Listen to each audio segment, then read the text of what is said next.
are the sources regarding Christianity? And some of you might be even asking, Nabil, why should I even believe Jesus is real?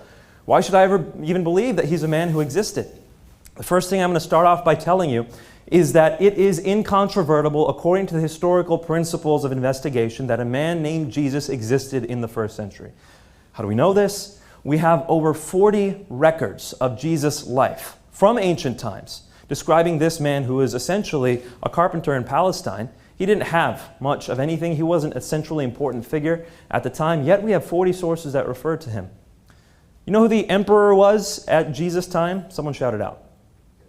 Tiberius. Good. Tiberius was the emperor of Rome at that time. Now, this is a man who obviously we should have a lot written about. We can expect tons and tons of records about this man, can't we? The historical records contain Tiberius' name by 10 different individuals. That's it. 10 for Tiberius, the emperor of Rome, 40 for Jesus. You can see we have excellent reason to believe that this man, Jesus of Nazareth, lived and existed in the first century. And that's why very, very few, in fact, I could probably count it on one hand, actually, I know of two, scholars who study the historical Jesus actually claim that Jesus never existed. And one of them is Bob Price, who most other scholars say is just not even possible what he says. So we can dismiss just due to the reasoning and due to the lack of scholastic support that this is actually the case. So Jesus certainly exists. Okay, what can we know about him?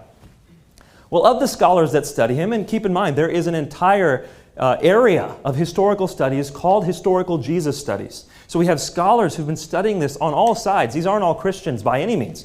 Actually, the most influential ones wouldn't align themselves with Orthodox Christianity.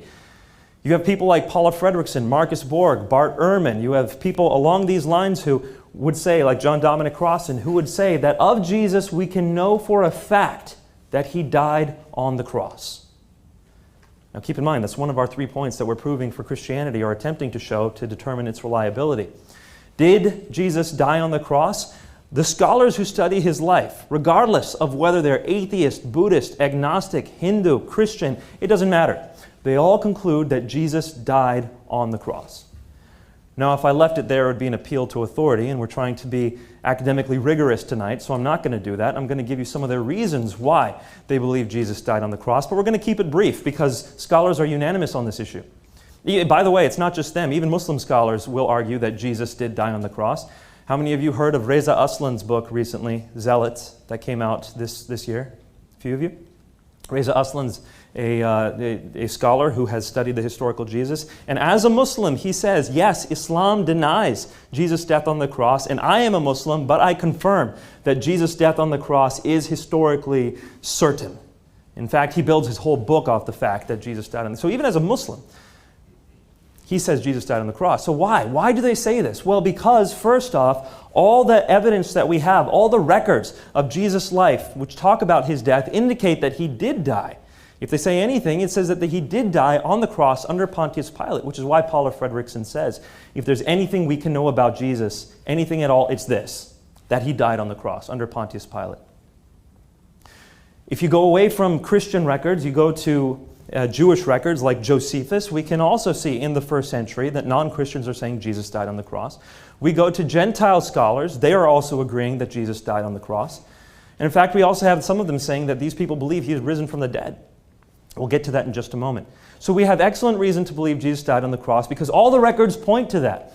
Plus, if you study the historical process of crucifixion, nobody ever in the entire history of the Roman process of crucifixion, no one ever survived a full Roman crucifixion. So we have excellent reason to believe Jesus died on the cross. Did he rise from the dead? This is an important matter, and lots of historians say we cannot investigate the resurrection because that's not a historical matter, that's a supernatural matter, and you can't study supernatural matters. Well, that's jumping the gun just a bit. If every explanation that is naturalistic falls short and falls very short of explaining what happened, then we have reason to believe that something supernatural may have happened. If there simply is no good explanation, naturalistically speaking, we can use the historical process of investigation to conclude that quite likely maybe something supernatural happened here. So what happened when Jesus died? Shortly after his death, we take a look at what happened, and those historical scholars we've already referred to, in general, agree with 3 facts that are considered relatively incontrovertible. And I'm giving you what's called the minimal facts argument, if you want to look into this. It's called the minimal facts argument, primarily promoted by a man named Gary Habermas, who's written a book called The Historical Jesus.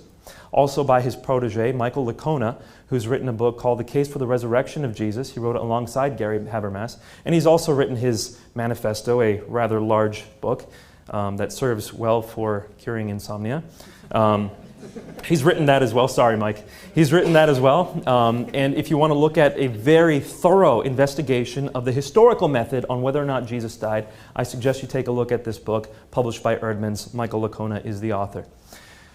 The argument runs as follows. Pretty much every scholar who studies this, at least a vast majority, if not virtually all scholars, conclude three things happened after Jesus died.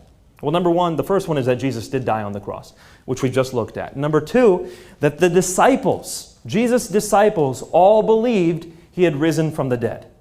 So, the disciples truly believed that Jesus had risen from the dead, and according to most historical Jesus scholarship, Christianity wouldn't have gotten off the ground if it weren't for that fact. Fact number three. Fact number one was Jesus died on the cross. Fact number two, the disciples truly believed he had risen from the dead. Fact number three, people who were enemies of Jesus, or not his disciples, also believed he had risen from the dead. Now, who are we talking about? We're talking specifically about two people, James, the brother of Jesus, and Paul, or Saul of Tarsus, as it were. James, the brother of Jesus, did not follow Jesus during his lifetime. We see in the book of Mark that Jesus' family comes up and says to people around Jesus that he is out of his mind, basically, that he's crazy, which is what leads Jesus to say, "Who is my mother and brother and sister?" It's those who do the will of God. So Jesus' family is not on his side. It wasn't until after the resurrection, or supposedly the resurrection, when all of a sudden the disciple James becomes the brother of Jesus, James, becomes a leader of the Christian church. And also Saul of Tarsus. Who is this Saul guy? Saul was the student of Gamaliel, one of the chief leaders of the Jews in the time. This man was primed and groomed to be a leader of Jews, a leader of Pharisees. He was going to have all kinds of power in the temple. He already had all kinds of power because he was able to deliver people to prison. He was given special permission to hunt Christians down. Yet this man was willing to go to his death over and over and over again. For something. For what? He claims it was because he has seen the risen Jesus. The earliest records of Jesus' resurrection say that 500 people saw him risen at the same time.